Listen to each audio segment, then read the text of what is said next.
Et nous sommes dans le mois de Ramadan, où Allah Ta'ala a dit, ô vous qui avez cru, il vous a été prescrit le jeûne, comme il a été prescrit aux communautés qui vous ont précédé, afin que vous atteigniez la piété. Et le prophète a dit, il a dit, la piété elle se trouve ici, et il a montré avec son doigt le cœur. Comprenez que le paradis est réservé aux pieux, et que la piété elle se trouve dans le cœur. Donc l'objectif de notre vie doit être de purifier notre cœur, tout le temps. Mujahid rahimahullah, un parmi nos pieux prédécesseurs, a dit, dans le paradis, la terre du paradis est feuilletée, et son parterre est de musc. Le parterre du paradis, il est parfumé, subhanallah.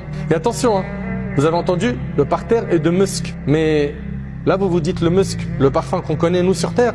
Alors, tout ce qui existe au paradis ressemble à ce qu'il y a sur terre que dans le nom et pas dans la forme. Quand on parle d'arbres au paradis, quand on parle de palais au paradis, quand on parle de sources, de rivières au paradis, c'est une ressemblance uniquement dans le nom et non dans la forme. Mujahid rahimahullah a dit, dans le paradis, la terre du paradis est feuilletée et son parterre est de musc. Ses troncs d'arbres sont en or. T'imagines, le tronc d'arbre il est en or et leurs branches de perles, d'émeraudes et de diamants. Est-ce que vous réalisez la beauté de cet arbre et leurs branches de perles, d'émeraudes et de diamants? Les feuilles et les fruits sont sous tout cela. Celui qui désirera manger de ces fruits debout, assis ou allongé ne sera pas dérangé. Les fruits s'offriront à lui sous un seul ordre de sa part. Au paradis, tu ne manges pas parce que tu as faim, parce que la faim c'est une souffrance, il n'y a plus de souffrance au paradis. Au paradis, tu ne bois pas parce que tu as soif, non. Tu manges et tu bois que par plaisir.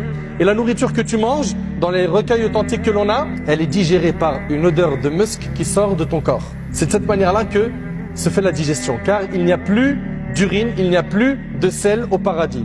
Il n'y a plus de maladie, il n'y a plus de soucis.